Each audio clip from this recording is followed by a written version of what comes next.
Hello everyone, welcome to Texophile. This is Vaibhav Bansal. आज की हम इस वीडियो में बात करने वाले हैं कि ये जो हमने वीडियो डाली थी लास्ट एक महीने में, इस पर हमारे पास कई सारे सवाल आए, जिसमें कि लोगों ने कई सारे सवाल पूछे कि सीनियर सिटीजन कौन होगा, अगर मेरी ये इनकम है तो उस पर कैसे टैक्स लगेगा, मुझे एलआईसी से मैच्योरिटी मिली है, उससे एन्युटी इंटरेस्ट मिला है तो उस पर कैसे टैक्सेशन होगा, क्या मैं अपना टीडीएस कटा हुआ टीडीएस का क्या मैं रिफंड ले सकता हूँ, मुझे रिटर्न मैंने रिटर्न भर दिया, क्या रिटर्न अब मैं रिवाइज कर सकता हूँ, क्या कितनी बार रिटर्न रिवाइज कर सकता हूँ, मेरी इनकम म्यूचुअल फंड से आई है तो उस पर कैसे टैक्स होगा, और ऐसे ही कई सारे ढेर सारे सवाल हमारी इस वीडियो पर आए थे।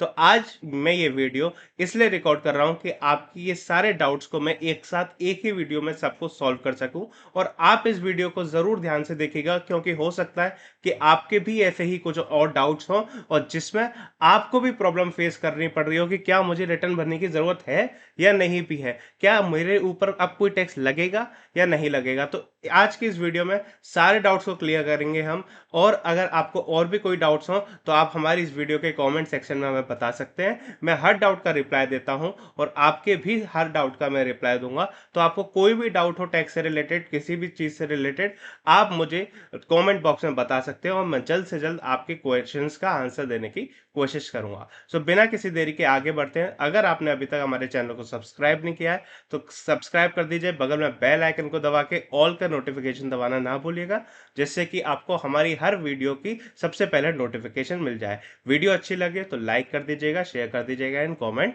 कर दीजिएगा। सबसे पहले आगे बढ़ते हुए देखते हैं कि who is a senior citizen. देखिए, सबसे बड़ी क्वेश्चन लोगों के दिमाग में ये आता है कि इनकम टैक्स एक्ट तो कहता है कि सीनियर सिटीजन का मतलब वो लोग हैं जो 60 साल से ऊपर हैं, बट जैसे 194P मैंने अपनी पिछली वीडियो में बताया था, अगर आपने वो वीडियो नहीं देखी तो मैं इसकी लिंक आपको ऊपर आई बटन या नीचे डिस्क्रिप्शन में भी दे दूंगा, ध्यान से जरूर देखेगा। तो उसमें मैंने बताया था कि 194P का जो एग्जम्पशन है उसको आपको क्लेम करने के लिए आपको एक सीनियर सिटीजन होना पड़ेगा, बट जिसकी एज 75 ईयर्स या उससे ज्यादा है। तो वैसे तो इनकम टैक्स एक्ट क्या कहता है, जिसकी 60 साल या उससे ज्यादा है वो सीनियर सिटीजन है, पर 194P जो सेक्शन है वो अपनी एक अलग से लिमिट लगाता है और वो कहता है कि आपको रिटर्न भरने की जरूरत नहीं है अगर आप 75 ईयर्स या उससे ज्यादा, और आपकी इनकम कैसे आती है, सिर्फ और सिर्फ पेंशन से। अगर आप कोई और सोर्स से इनकम कमाते हैं तो आपके ऊपर टैक्स लगेगा, अगर आप सिर्फ पेंशन आ रही है और उसके ऊपर इंटरेस्ट आ रहा है तो आपके ऊपर टैक्स नहीं लगता। पर ये सिर्फ सीनियर सिटीजन जिसकी एज 75 ईयर्स या मोर है, 60 साल वाले, 60 साल से ज्यादा, 75 से कम, उन लोगों के लिए प्रोविजन एप्लीकेबल नहीं है। उन्हें तो अपनी नॉर्मल तरीके से टैक्स रिटर्न भरनी ही पड़ेगी, पर ये प्रोविजन उन लोगों के लिए जो 75 ईयर से ज्यादा की एज लाते हैं उनकी, और ऊपर से उनकी सिर्फ और सिर्फ पेंशन से आने वाली इनकम है और उस पर आने वाला बैंक का इंटरेस्ट है, और कोई इनकम है नहीं। तो सीनियर सिटीजन का यहाँ पे मतलब कौन सा हुआ, वो सारे सीनियर सिटीजन जो 75 ईयर्स या उससे ज्यादा के हैं। Next, loan from bank. मेरे पास लोन है बैंक का, क्या मुझे आईटीआर भरने की जरूरत है, क्या मैं 194P में आऊंगा। देखिए, लोन आपकी इनकम नहीं है, ठीक, आपको यहाँ पर अपनी इनकम पर टैक्स देना है। आपने इनकम नहीं है आपकी लोन, तो आपको इधर इस पर आईटीआर भरने की जरूरत नहीं है। सिर्फ आपने लोन ले रखा है उस पर अलग, अगर आप उससे कोई इनकम कमा रहे हो तो वो आपकी इंटरेस्ट में, आपकी इनकम में जुड़ेगा, फिर आपको उस पर रिटर्न भरने की जरूरत होगी। अभी सिर्फ लोन लेना आपका 194P की कोई रिक्वायरमेंट को ब्रीच नहीं करता। देन, एलआईसी मैच्योरिटी मेरी रिसीव हुई है तो क्या मुझे टैक्स देना है। देखिए, इसकी सिंपल सी बात है, अगर आपकी एलआईसी मैच्योर हुई है पर जिस पर आपका पहले टैक्स नहीं लगता था, जैसे कि आप 80C में एग्जाम्पशन उसके ले लेते थे ना, प्रीमियम पे आप 1.5 लाख रुपए तक के एग्जाम्पशन लेते थे, और तब आपका सेक्शन 1010D होता था। सेक्शन 1010D क्या कहता था, अगर आपका सम अश्योर्ड जो है, सम अश्योर्ड का 10% तक आप प्रीमियम पे कर रहे हो तो आपको मिलने वाली एलआईसी मैच्योरिटी पर एग्जम्प्ट होती थी, उस पर आपको कोई टैक्स नहीं देना। तो यहाँ पर हमारे को प्रोविजन का इंटेंशन समझना पड़ेगा। सेक्शन का जो इंटेंशन था वो ये था कि जो ज्यादा इनकम नहीं कमा रहा, जो किसी और सोर्स से इनकम नहीं कमा रहा, जो सिर्फ एक पेंशनियर है, उस पर सरकार टैक्स नहीं लगाना चाहती, उसको मतलब रिक्वायरमेंट पे नहीं फंसाना चाहते थे कि आप अपनी एलआईसी और मतलब आप अपनी रिटर्न भरिए और आप हमारे को पूरे डिस्क्लोजर्स दीजिए। सरकार उन्हें डिस्क्लोजर से फ्री करना चाहती थी। तो यहाँ पर प्रोविजन का इंटेंशन समझना जरूरी है। एक्सप्लिसिटली लॉ ने इसके ऊपर कुछ नहीं कहा है, बट जो हम अगर प्रोविजन समझेंगे, अगर उसका इंटेंशन समझेंगे, तो अगर आपको मिलने वाली मेच्योरिटी एग्जम्प्ट थी तो आपको आज भी 194 का एग्जम्पशन लेने को अलाउ किया जाएगा। और अगर आपकी एलआईसी पे मिलने वाली जो मैच्योरिटी थी वो एग्जम्प्ट नहीं थी, क्यों नहीं थी, उसके कई रीजंस हो सकते हैं, जैसे कि आपका सम एश्योर्ड का 10% से ज्यादा आप हर साल प्रीमियम देते थे, तो उस केस में आपकी एलआईसी की मैच्योरिटी आपकी क्या होगी, एग्जम्प्ट नहीं होगी, तो उस केस में आपको रिटर्न भरनी पड़ेगी। बट अगर एग्जम्प्ट थी तो आपको रिटर्न भरने की जरूरत नहीं है और आप 194 का एग्जम्पशन आप क्लेम कर सकते हैं और आपको आईटीआर भरने की जरूरत नहीं होगी। अगर आपने हमारी वीडियो को यहाँ तक देख लिया तो प्लीज सब्सक्राइब करना ना भूलिएगा, बेल आइकन दबाना ना भूलिएगा और लाइक जरूर से कर दीजिएगा। अगर आपको एलआईसी मैच्योरिटी पर प्रॉपर वीडियो चाहिए तो वो उसकी भी लिंक मैं आपको आई बटन में दे दूंगा, नीचे डिस्क्रिप्शन में दे दूंगा। उसमें मैंने प्रॉपरली अच्छे से बताया है। एक यूलिप से रिलेटेड भी एक चेंज आया था पिछले साल बजट में, तो वो यूलिप से रिलेटेड क्या चेंज आया था वो भी अगर आपको देखना है तो वो उसकी लिंक मैं आपको डिस्क्रिप्शन में दे दूंगा और ऊपर आई बटन में दे दूंगा, तो उस वीडियो को भी आप ध्यान से देख जरूर लीजिएगा।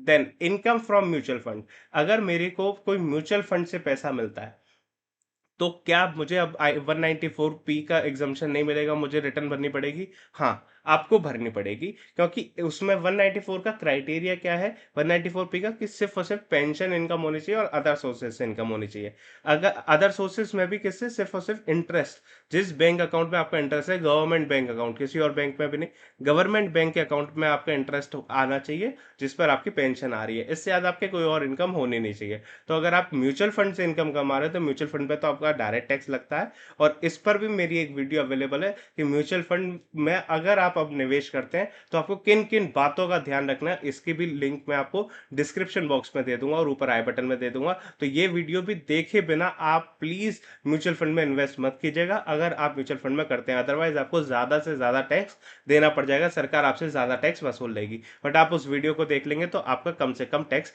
लगेगा और आप सही म्यूचुअल फंड में इन्वेस्ट कर पाएंगे। तो इनकम फ्रॉम म्यूचुअल फंड के लिए आपको 194 पे की एग्जामेशन नहीं मिलेगी और आपको 194 पे पर टैक्स देना, आपको रिटर्न भरनी पड़ेगी अगर आपकी इनकम फ्रॉम म्यूचुअल फंड है तो। अब सबसे बड़ा सवाल आ रहा था मेरे पास फैमिली पेंशनियर का, कि एक तो होता है कि नॉर्मल पेंशनियर है उसका तो समझ आ गया, बट फैमिली पेंशन जैसे आ रही है, क्या उसके लिए भी कुछ प्रोविजन है इसमें? तो देखिए, लॉ का इंटेंशन अगर समझेंगे तो लॉ के इंटेंशन के हिसाब से तो पेंशनियर कोई भी हो, नॉर्मल हो या फिर फैमिली पेंशनियर हो, सबको आपको एग्जाम किया है सरकार ने कि आपको रिटर्न नहीं भरनी है। बट एक्सप्लिसिटली सरकार ने इसके ऊपर कुछ प्रोविजन नहीं दिया है। बट अगर मैं इंटेंशन ऑफ द लॉ समझूं तो आप डेफिनेटली फैमिली पेंशनियर होते हुए भी आप 194 का आप क्लेम कर सकते हैं एग्जामेशन और रिटर्न नहीं भर सकते, पर एक शर्त है कि आपको सिर्फ और सिर्फ फैमिली पेंशन आनी चाहिए और कोई तरीके की आपकी इनकम नहीं होनी चाहिए। अगर आप अपने लेवल पर भी कोई इनकम कमा रहे हैं तो आपको सिर्फ फैमिली पेंशनियर के बेसिस पर आपको रिटर्न भरने से छूट नहीं दी जा सकती है, आपको तो रिटर्न भरनी ही पड़ेगी। सिर्फ और सिर्फ फैमिली पेंशन से आपकी इनकम है और उसके ऊपर इंटरेस्ट आ रहा है तो आप डेफिनेटली 194 का आप एग्जामेशन क्लेम कर सकते हैं और इसकी आप छूट ले सकते हैं, आपको रिटर्न भरने की जरूरत नहीं पड़ेगी। आपका जो भी टीडीएस होगा वो कौन काट लेगा, सीधा बैंक काट के चलेगा। उसके लिए आपको फॉर्म भरना पड़ता है, फॉर्म 1112 बीबी है, जिसका मैं डिस्क्रिप्शन में आपको लिंक भी प्रोवाइड करके दे दूंगा। देन रिवीजन ऑफ रिटर्न, अब मैंने रिटर्न तो पहले भर दी थी, क्या मैं अब रिवाइज कर सकता हूं अपनी रिटर्न को? डेफिनेटली आप अपने रिटर्न को रिवाइज कर सकते हैं। रिटर्न रिवाइज करने की डेट, लास्ट डेट होती है 31 दिसंबर। तो आप अभी 31 दिसंबर तक आप आराम से अपनी रिटर्न को रिवाइज कर सकते हैं। और कितनी टाइम्स मैं रिटर्न को रिवाइज कर सकता हूं, कि आप एनी नंबर ऑफ टाइम्स अपनी रिटर्न को रिवाइज कर सकते हैं, जितनी बार भी आप चाहें तब तक आप रिटर्न को रिवाइज कर सकते हैं। अगर आपका असेसमेंट कंप्लीट हो गया है तो फिर वहां पर आप नहीं कर पाएंगे, नहीं तो आप 31 दिसंबर तक आप कभी भी अपना रिटर्न को रिवाइज करके चल सकते हैं।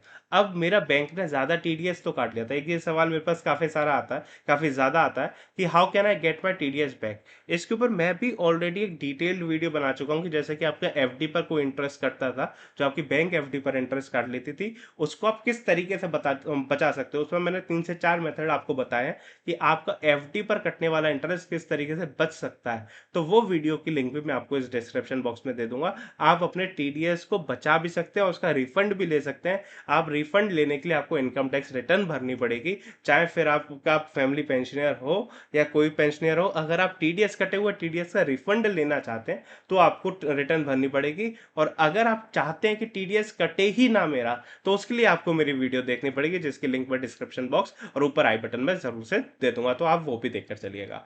देन मैंने एक ये वीडियो बनाई थी कि सरकार ने सीनियर सिटीजन को 14 कुछ ऐसे बेनिफिट्स दे रखे हैं जो आपके बहुत काम आने वाले हैं। इस वीडियो पर भी बहुत सारा हमारे को प्यार मिला था आप लोगों का।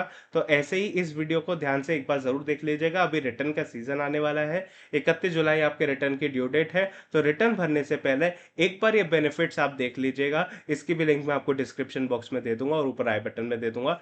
ये वीडियो को आप जरूर से स्किप नहीं कर सकते, आपको ये वीडियो प्रॉपरली देखनी पड़ेगी, जिसमें आपको 14 बेनिफिट्स ऐसे हैं जो आपको बहुत काम आने वाले हैं इस बार रिटर्न भरने से पहले, जिससे आप कई हजारों रुपए का अपना टैक्स बचा सकते हैं।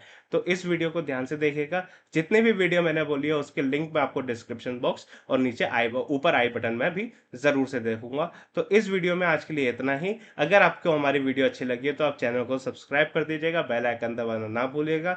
लाइक शेयर एंड कमेंट, आपको जो भी डाउट हो आप उसमें कमेंट कर सकते हैं। हमारे वीडियो को लाइक करिए, शेयर कीजिए अपने सभी दोस्तों के साथ, अपने सभी कॉलीग्स के साथ, जिससे कि वो भी अपना ज़्यादा से ज़्यादा टैक्स को बचा सके। और अगर आपको कोई भी तरीके का डाउट हो, feel free to reach to us, आप नीचे हमारे को कमेंट कर सकते हैं।